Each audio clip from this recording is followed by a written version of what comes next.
Bapak Suharyono AZ selaku Kepala SMA Al-Islam Grian, yang saya hormati Ibu Rate selaku perwakilan dari lembaga yang bekerja sama dengan SMA Al-Islam Grian, yang saya hormati Ibu Nur Sofia selaku perwakilan wali murid dari SMA Al-Islam Grian, yang saya hormati Ustadz Agus selaku perwakilan dari tokoh masyarakat sekitar dari SMA Al-Islam Grian, yang saya hormati Ibu Rini selaku perwakilan dari guru SMA Al-Islam Grian. Sebelumnya kami mengucapkan terima kasih karena kesediaan Bapak Ibu serta salah satu perwakilan dari siswa SMA Al-Islam Grian yang diwakili oleh Raffi Joan selaku OSIS, Ketua OSIS. Kami mengucapkan terima kasih karena kesediaannya untuk menghadiri acara pada pagi hari ini yang akan kita bahas mengenai pemetaan aset dari SMA Al-Islam Grian. Jadi yang dimaksud dengan pemetaan aset ini berkaitan dengan program-program yang nanti akan digali dari SMA Al-Islam Grian ini. Kemudian untuk perkenalan terlebih dahulu, kami bertiga ini CGP dari SMA Al-Islam Grian. Jadi kami angkatan pertama dari SMA Al-Islam Grian dan angkatan kedua untuk wilayah Sidoarjo, Kabupaten Sidoarjo. Perkenalkan, nama saya Siti Maria.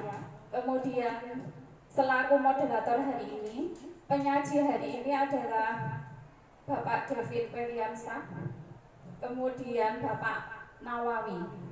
Untuk selanjutnya, rekan saya Bapak David dan Bapak Nawawi akan menjelaskan terlebih dahulu tentang yang dimaksud dengan penggalian atau pemetaan aset sekolah. Monggo saya persilakan. Baik, terima kasih Bu Siti Maria. Yang terhormat untuk Bapak Kepala Sekolah dan rekan-rekan semuanya. Ya, kali ini kita akan bersama secara kolaboratif, yaitu menggali kekuatan atau sumber daya atau aset yang dimiliki sekolah, yaitu SMA Al-Islam. Kira-kira nanti aset apa aja yang ada di SMA Al-Islam dan bisa kita manfaatkan seperti itu.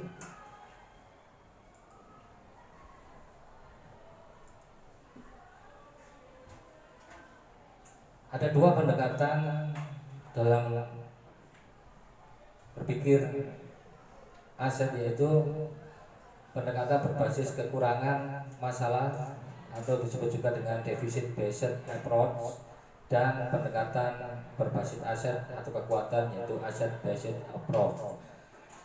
Sini pendekatan berbasis kekurangan ialah memusatkan perhatian kita pada apa yang mengganggu, apa yang kurang, dan apa yang tidak berfungsi dengan baik.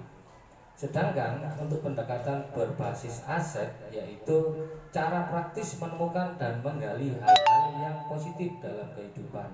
Dengan menggunakan kekuatan sebagai tumpuan berpikir, kita diajak untuk memusatkan perhatian pada apa yang berjalan dengan baik, yang menjadi inspirasi, yang menjadi kekuatan ataupun potensi yang positif. Jadi nanti yang akan kita gali adalah dengan melakukan pendekatan berbasis aset.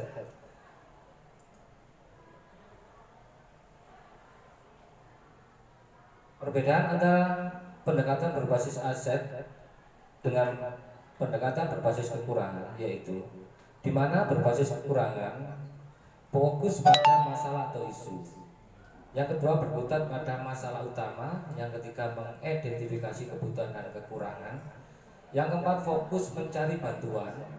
Yang nomor 5 merancang program atau proyek. Yang terakhir mengatur kelompok yang dapat melaksanakan proyek. Sedangkan untuk pendekatan berbasis aset yaitu fokus pada aset dan kekuatan. Yang kedua membayangkan masa depan. Ini ada salah satu contoh video tentang pendekatan berbasis kekurangan dan berbasis hasil.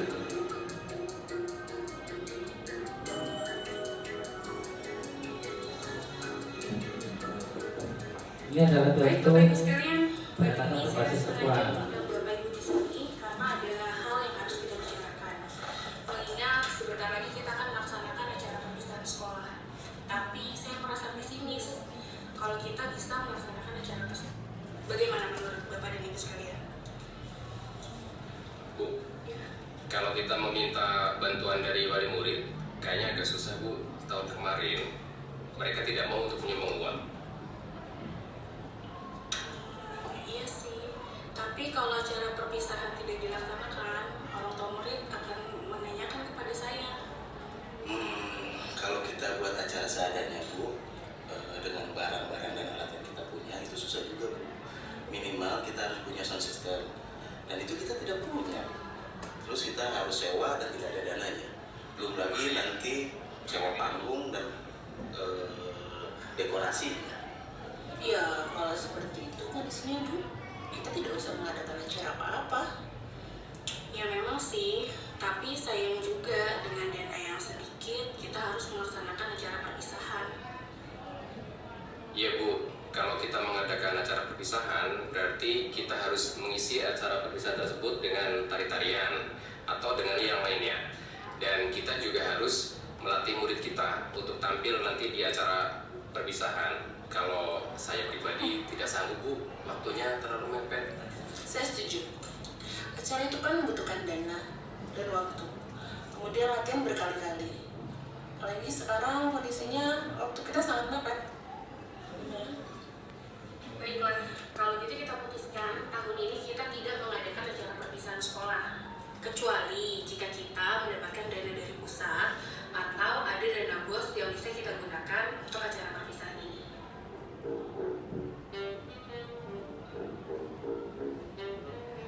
Jalan terus berpikir kekurangan, sedangkan ini berpikir berbasis kekuatan.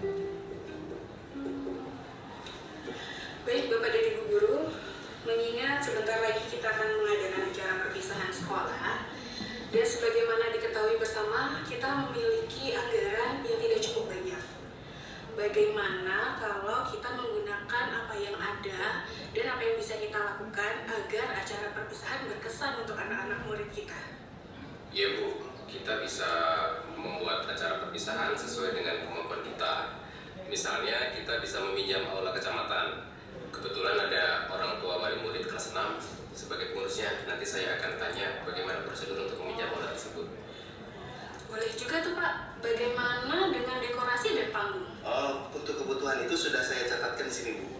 Yang pertama itu untuk panggung, nanti kita bisa menggunakan meja-meja kelas Bu. Kita susun jadi panggung itu bisa Bu. Nah untuk aula, itu kalau Pak Puji bisa Bu, pinjam yang di dekat sekolah itu lebih mudah Bu. Jadi anak-anak kelas 6 bisa kita minta bantuannya mengangkat meja-meja itu ke aula. Nah terus yang ketiga Bu, untuk dekorasi sama hiasan bunga, kita bisa pinjam ke guru-guru yang lain, atau kalau masih kurang kita bisa pinjam ke orang tua siswa Bu. Terus pita itu ada Bu, anak-anak kita yang bikin pita untuk keterampilan, itu bisa kita gunakan. Nah untuk balon itu kebetulan Bu, tahun lalu kan masih ada sisa, jadi kita bisa gunakan balon itu untuk tambah dekorasi acara kita ini. Saya juga punya ide Bu, untuk kostum. Bagaimana kalau kita menggunakan seragam anak-anak yang ada. Kemudian hiasan bajunya kita bisa menggunakan tali rafia untuk rumah-rumahnya, dan bisa kita susun juga bunga-bunga di situ. Untuk hiasan kepala kita juga bisa pakai daun seadanya yang ada di kebun. Kemudian kalau mau sedikit repot sih kita menggunakan karton, dan anak-anak sendiri yang warnai. Untuk konsumsi, bagaimana kalau kita melibatkan orang tua murid untuk menyumbangkan kue-kue kering yang nanti disajikan untuk mereka juga? Bisa Bu, itu Bu, mereka boleh menyumbang sesuai kemampuan mereka tentunya. Oke, baiklah. Saya sangat senang sekali mendengar ide-ide Bapak dan Ibu guru sekalian. Ayo kita buat acara perpisahan ini menjadi berkesan buat anak-anak dan orang tuanya juga.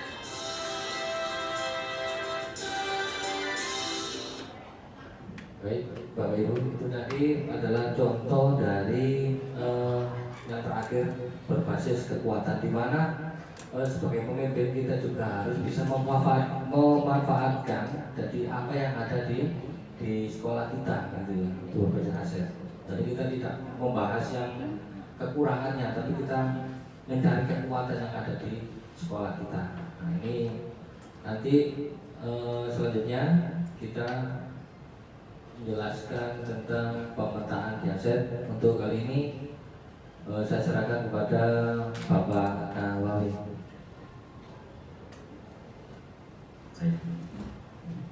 Bismillahirrahmanirrahim. Terima kasih atas waktu yang diberikan. Mukadimahnya ikut yang tadi saja. Saya langsung ke pemetaan aset. Jadi saya sedikit ingin mengulas yang video tadi, beberapa sesuatu yang kita sering kali di lapangan kalau memang kita berbasis kekurangan, berbasis permasalahan, tidak ada habisnya. Dan memang kita berpikirnya ke sana. Tidak bisa ini karena kita tidak ada ini, tidak bisa ini karena tidak ada ininya. Tapi setelah kita tahu ini maksud dasar, maksudnya adalah kita disuruh meneliti, mencari, memetakan aset. Karena dari yang kita punya itu bisa kita gunakan semaksimal mungkin untuk melaksanakan apapun itu. Kalau yang dicontohkan tadi adalah perpisahan. Sebenarnya ini connect sekali dengan Pak Agus tadi memahami banget tentang laisa karbon gitu ya. Jadi kalau kita syukur kita ditambah, kalau kita enggak melihat yang kita punya terus kurang, tapi tidak saya sampaikan di CDP Pak. Baik, saya karbon hasil dan aku. Baik, pemetaan aset yang digambarkan atau dideskripsikan pada program Guru Penggerak antara lain adalah modal manusia, finansial, fisik, modal lingkungan, agama budaya, politik, serta sosial. Jadi ada 7, dipetakan menjadi 7 ini apa yang bisa menjadi aset buat sekolah. Next slide. Jadi modal manusia itu adalah personel tentunya. Bapak Ibu pastinya tidak terlalu usah membaca terlalu detail, tapi jelas kalau manusia di sekolah di sana ada antara lain guru, ada siswa, ada wali murid, dan segenap fasilitas akademi yang ada di dalam sekolah, staf dan sebagainya. Itu adalah modal manusia. Next model. Modal sosial di sini adalah hubungan. Insya Allah Bapak Ibu paham banget tentang istilah sosial ya. Manusia sebagai makhluk sosial. Di sana hubungan sosial antara individu ada kepemimpinan, terjalin kerjasama, trust ya, di bahasa saling percaya, atau rasa memiliki masa depan yang sama, menyamakan visi, istilah yang sangat kental dengan kita. Next slide. Nah, modal politik di sini dicontohkan seorang kepala sekolah dengan wewenang yang dimilikinya menggunakan wewenangnya untuk membuat kebijakan yang mengakomodir kepentingan warga sekolah dan meningkatkan kualitas pembelajaran yang berpihak pada murid. 3 kata terakhir kalimat itu tadi adalah berpihak pada murid. Itu kata kunci yang selalu digaungkan di program Guru Penggerak. Karena kita tidak boleh lagi teacher center, yayasan center, pemangku kepentingan center, tapi semuanya harus student center. Jadi murid ini ditumbuh kembangkan sesuai dengan kehendaknya atau cita-citanya atau minatnya murid tersebut. Tugas seluruh yang berkecimpung di dunia pendidikan untuk menuntun mereka. Jadi ini salah satu contohnya adalah modal politik yang dimiliki oleh kepala sekolah. Kalau misalnya yang lainnya, misalnya wali kelas, tentunya dengan wewenang-wewenangnya untuk mengakomodir segala kepentingan anak tersebut. Berikut Pak.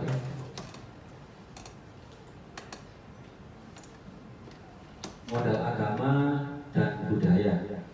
Di sini tentunya aneka ragam budaya yang kita punya. Ada yang beragama Muslim di awal, tidak ada ya. Tapi kalau di sekolah Katolik ada yang Islam. Tapi di sini maksud dari modul ini menerangkan bahwa agama itu sebagai aset, budaya juga sebagai aset, karena di dalamnya terdapat nilai-nilai moral yang positif. Tidak mungkin ada satu agama yang menuntut umat manusia untuk saling bertengkar, untuk saling menjadi buruk, tetapi semuanya menuntut ke arah kebajikan. Nah, oleh karena itu modul dari pemerintah ini menjadikan agama sebagai aset juga buat sekolah. Kalau kita di Islam tentunya kita menumbuh kembangkan nilai-nilai yang ada di agama kita, termasuk budaya. Budaya di sini sangat kental dengan yang kita miliki. Yang tahu banyak nanti tentunya yang berkecimpung di dunia sekolah kita sendiri. Ada budaya apa saja di sekolah kita, itu adalah aset. Ada di situ disebutkan cagar budaya, kegiatan dan ritual kebudayaan, kelembagaan dan tokoh-tokoh penting yang berlangsung atau tidak langsung di kegiatan dan ritual kebudayaan dan keagamaan tersebut. Berikut. Nah, yang kelima sampai ke-7 akan disampaikan oleh Bu Maria. Padanya dipersilakan. Terima kasih Pak Nawawi. Untuk modal ke-7 adalah modal fisik. Ini berkaitan dengan bangunan yang ada di lingkungan sekolah. Bangunan itu bisa berupa laboratorium, gedung pertemuan atau aula, lapangan, kelas, dan sejenisnya. Kemudian yang ke-6 adalah modal lingkungan atau alam. Jadi modal lingkungan atau alam itu lingkungan atau alam yang ada di sekitar sekolah. Jadi bisa danau, bisa pasar, bisa pusat-pusat pemerintahan, bisa lokasinya yang strategis, atau pusat-pusat ekonomi seperti pertokoan, mal, dan sebagainya. Itu termasuk lingkungan yang bisa dimanfaatkan untuk aset sekolah. Dan yang terakhir adalah modal finansial. Di modal finansial itu berkaitan dengan keuangan atau pendapatan untuk ke sekolah. Jadi kalau di sini dicontohkan, ini secara umum ya, ada tabungan, hutan investasi, pengurangan pendapatan pajak dan sebagainya. Kalau di sekolah mungkin ada, kalau di sekolah swasta itu kan ada penarikan iuran SPP, kemudian ada BPOPP, BOS, ada koperasi, kantin sekolah, itu termasuk ke dalam kategori modal finansial. Nah, ini materi tentang 7 modal atau 7 aset yang dimiliki oleh sekolah. Silakan untuk membentuk kelompok kecil terlebih dahulu. Mungkin karena Pak Har sudah berada di sana, Pak Har ini sama Pak David di sebelah sana. Kemudian Pak Nawawi, Bu Sofia sama Bu Ratih bisa di tengah. Saya, Ustadz Agus sama Raffi bisa di sini. Gitu. Terima kasih.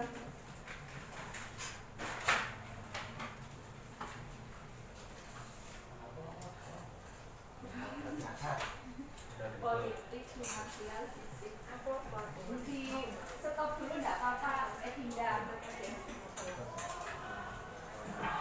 Untuk soal ini itu lingkungan alam dan sosial.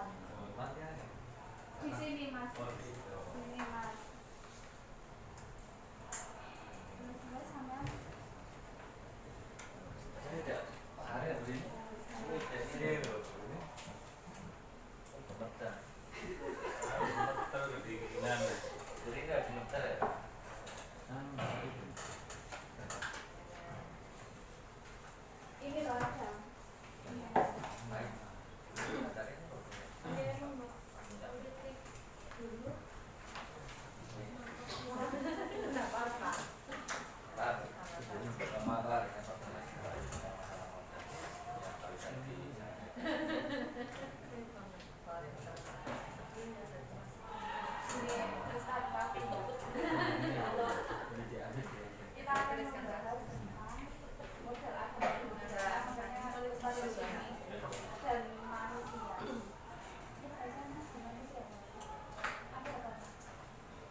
Edinda bisa kelompok ambek di foto Edinda di foto misalnya kelompoknya Pak Devi tampak kelompok Pak Joko terus kelompoknya Pak Nawi itu jangan kan nggak banyak terus kelompoknya sini di foto dulu tuh kok sedikit kebijakan apa saja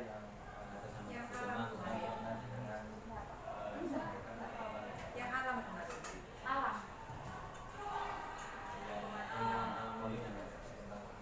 itu kebablasan maaf untuk yang pertama itu kan sosialisasi jadi yang dimaksud model manusia kaitan intinya boleh ada yang berada di SMA Islam atau orang-orang yang berada di luar SMA Islam tapi ada kaitannya sama program sekolah ini misalnya di SMA itu berubah tapi dia ada kaitannya sama guru sekolah kita identifikasi dulu apa saja pertama kalau politik itu kebijakan politik adalah kebijakan yang berhubungan dengan produk hukum di atasnya. Contoh misalnya pendidikan, peraturan menteri, modal manusia yang dimiliki oleh SMA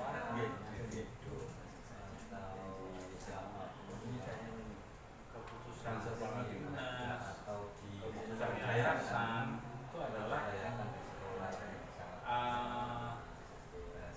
kebijakan-kebijakan yang dibuat oleh kota sekolah berdasarkan undang-undang di atas. juga ada modal penunjang Itu politik.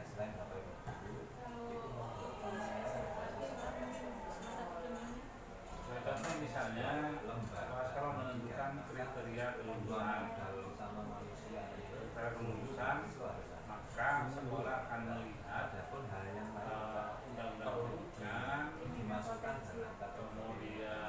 tadi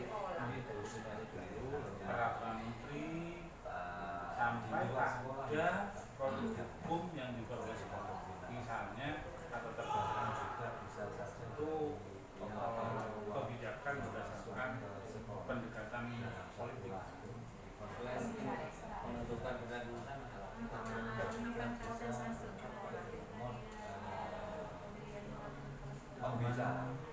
Ya,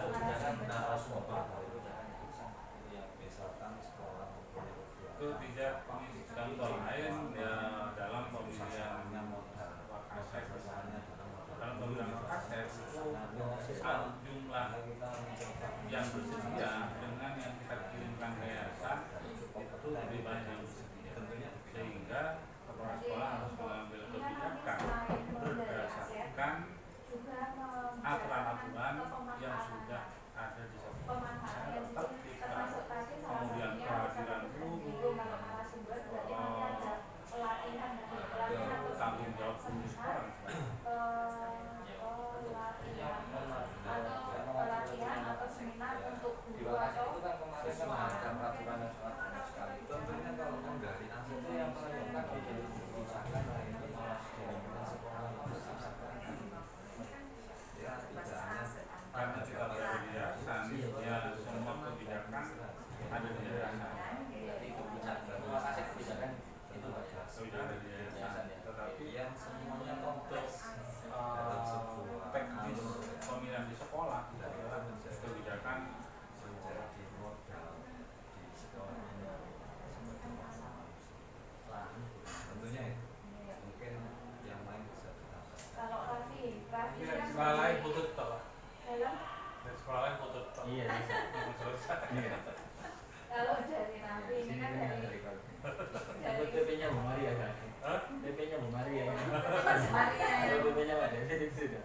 kalau sudut pandangnya bagi siswa ya kamu kan Ya, bisa Pak. dari sudut pandang siswa Kita harus kira-kira selain yang sekolah dan kesehatan itu yang peran dalam program kesiswaan itu siapa sangat bijaksana dengan yang selama saya tahun ini yang ada kaitannya dengan program-program atau kegiatan yang dilakukan di sekolah bisa dari dalam Salah satu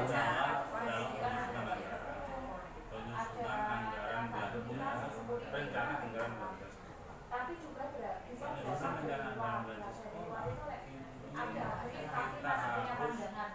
Pendapat lain kira-kira korban manusia yang belum suara dimasukkan. dari Oh ya. komite sebenarnya termasuk kebijakan politik. Masih ada lagi. Kalau sekarang kita masuk ke pemanfaatannya ya Ustaz ya. Pemberdayaannya itu keuangan. Pemanfaatannya itu bisa digunakan untuk apa saja. Selain KPM jelas ya sebagai yayasan apa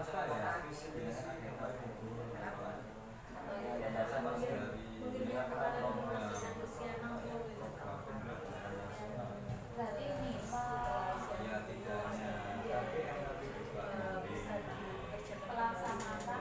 melaksanakan pembelajaran sesuai kalau kebijakan itu memang sesuai dengan tujuan pendidikan nasional banyak loh. Jadi ini ada kebijakan yang dibuat oleh standar kan bisa di atasnya ya, dan yang melaksanakan adalah pengawasan sebagaimana yang pernah saya itu masuk kepada juga kebijakan apa ya, jadi dasar setidaknya setidaknya ada di atas tetapi pelaksananya adalah mengawasi melakukan pembinaan terhadap program-program terhadap program-program yang berkaitan dengan Ini salah satunya nih Pak ya. masih ada lagi tapi kalau Banyak sekali Pak. temuan ini juga tadi kan sudah ada belum komisi ini yang dimaksud, jadi masih politik. Jadi misalnya pembangunan sekolah, pembangunan sarana, penentuan SPP. ya kalau ini ya kita masuk ke model yang kedua adalah siswa itu pemanfaatannya tetap seperti apa kebijakan untuk siswa ya berdasarkan aturan sekolah dan masukan dari masyarakat. Dalam hal ini adalah siswa orang di tua. sekolah itu tidak berasal Jadi kebijakan-kebijakan itu dibuat berdasarkan itu aturan sekolah dan masukan dari masyarakat. mungkin dari SMP umum atau mungkin SMP swasta yang masih Islam, sehingga karena heterogen ini akhirnya pemanfaatannya menjadikan pembelajaran jalan asal semua siswa yang yang variatif, kemampuan siswa yang sangat heterogen. Ini akhirnya menjadikan pembelajaran Kalau kebijakan politik intinya ya lebih adalah kebijakan kepala sekolah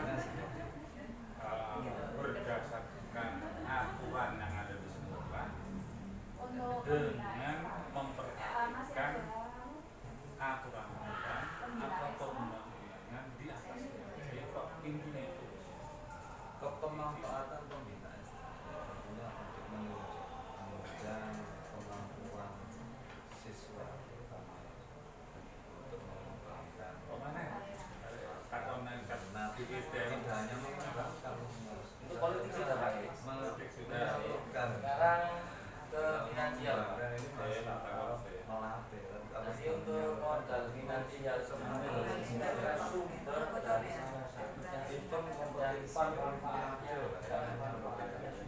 sehingga siswa tidak hanya sekedar dibina modal finansial.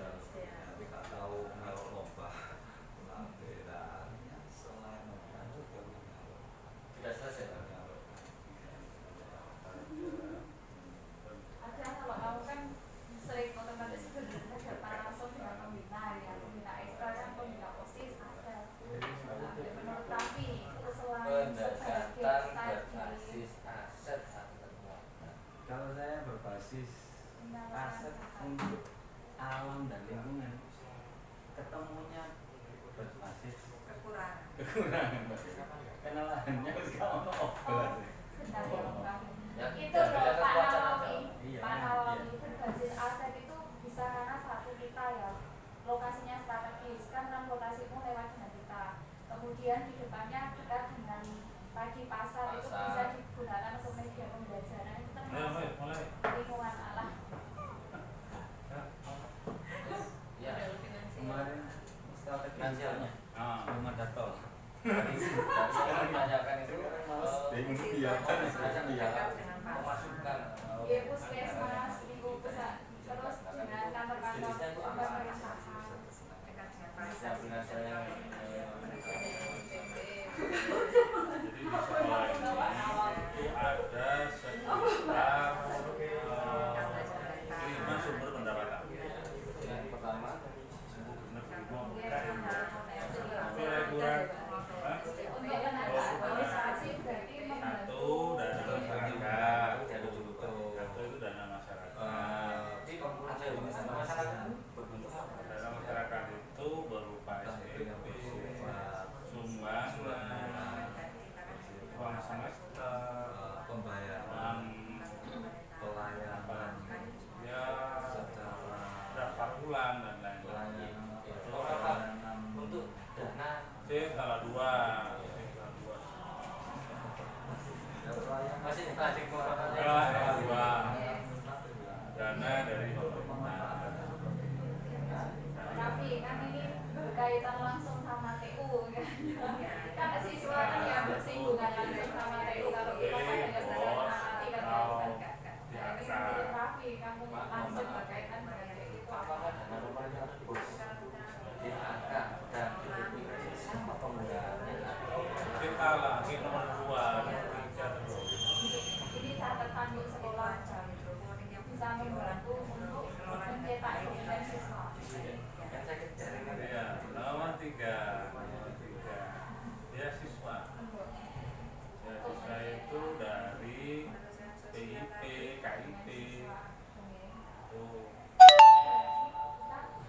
Yang keempat itu dana dari alumni. Sumbangan ya, dana alumni. Yang terakhir yang kelima itu dana dari usaha sekolah. tidak hanya mengamankan lingkungan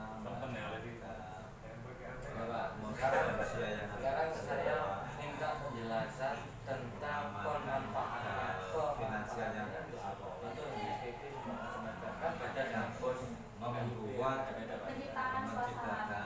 menjaga lebih ke menjaga suasana kenyamanan Dana masyarakat kalau di sekolah kita itu digunakan untuk honorarium pegawai, untuk pembangunan sarana fisik yang besar, kemudian untuk membiayai yang menciptakan lingkungan aman proses warga sekolah itu sendiri belajar mengajar semuanya dan manusia itu harus dipisahkan dari itu semua. Ada security menjaga. makanya iya. terus untuk dana bos Dana bos itu adalah dana yang kita keluarkan sesuai dengan memberi informasi yang dikeluarkan oleh masing-masing pemberi dana. Seperti bos berdasarkan bisnisnya bos yang itu berdasarkan dirinya DAK berdasarkan malah yang peran penting dalam sekolah salah satunya itu wali murid yang DAK itu ya perannya sama DAK itu apa misalnya DAK itu memang langsung pada sarana dari masyarakat. Contoh misalnya pembangunan kelas baru, pengadaan karena kita swasta Sumber finansial. perbaikan kamar mandi dan renovasi. bisa swasta ya Oh, biarkan.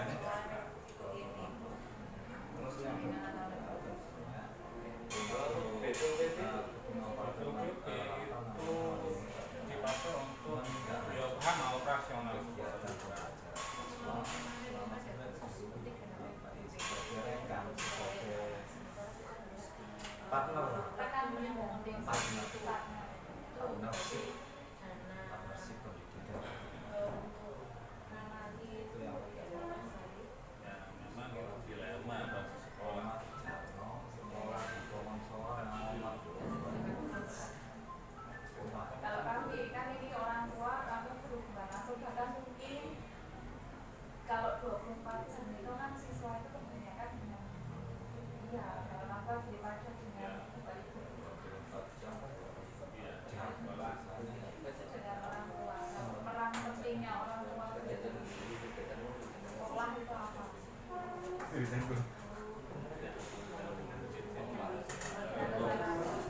sebagai sumber modal finansial.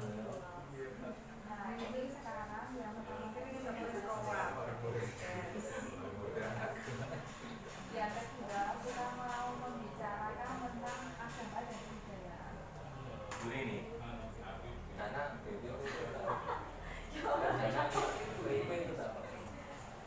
Agama dan kebudayaan itu bisa dikaitkan dengan ritual atau ya gunakan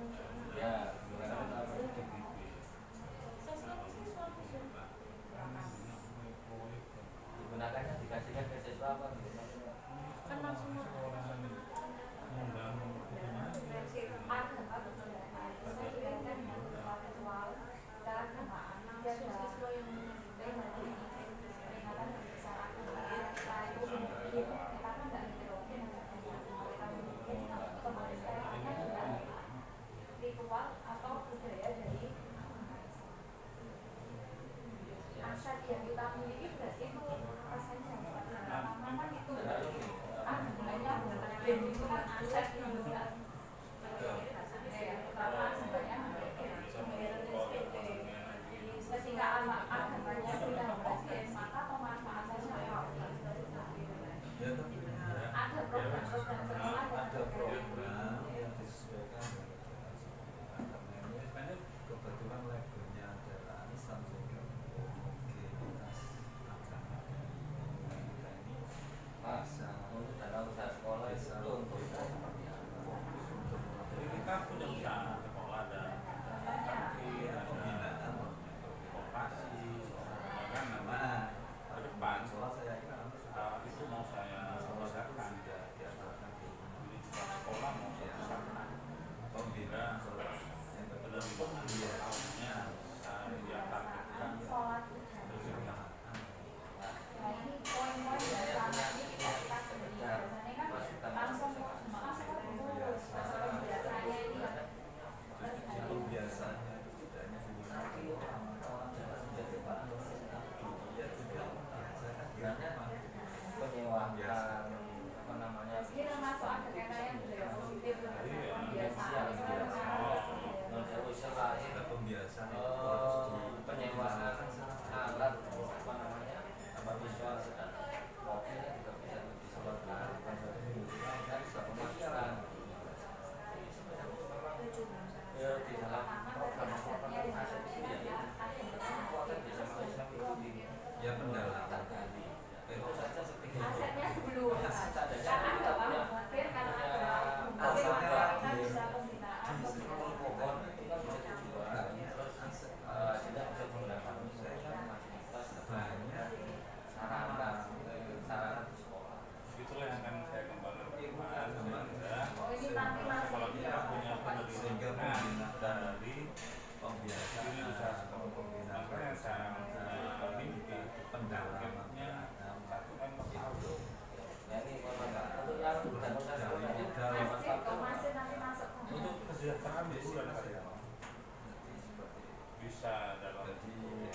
ya sarana sekolah berupa prasarana dilatih supaya mindsetnya itu berubah gitu loh.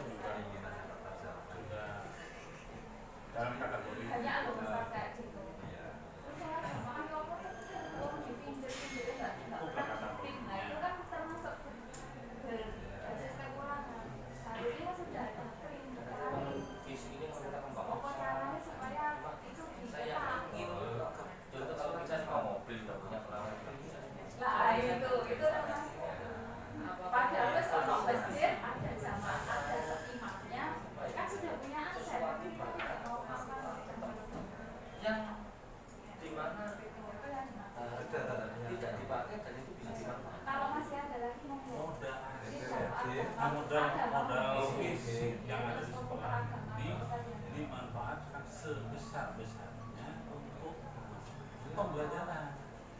Jadi pembelajaran bukan untuk disewa, bukan. saya sudah selesai dulu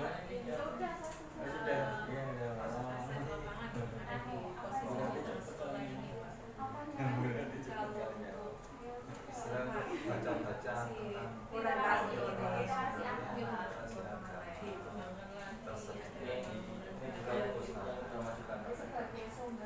di sini saya lihat saya banyak sekali tapi apa udah senyum-senyum terus dengan saya logatnya medok bu tidak bisa berubah tempat yang aku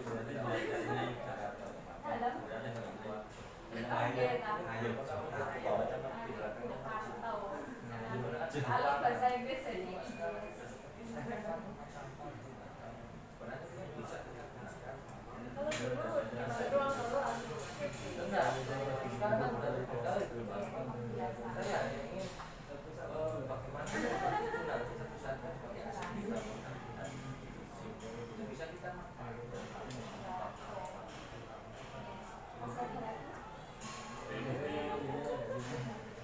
pendekatan berbasis aset itu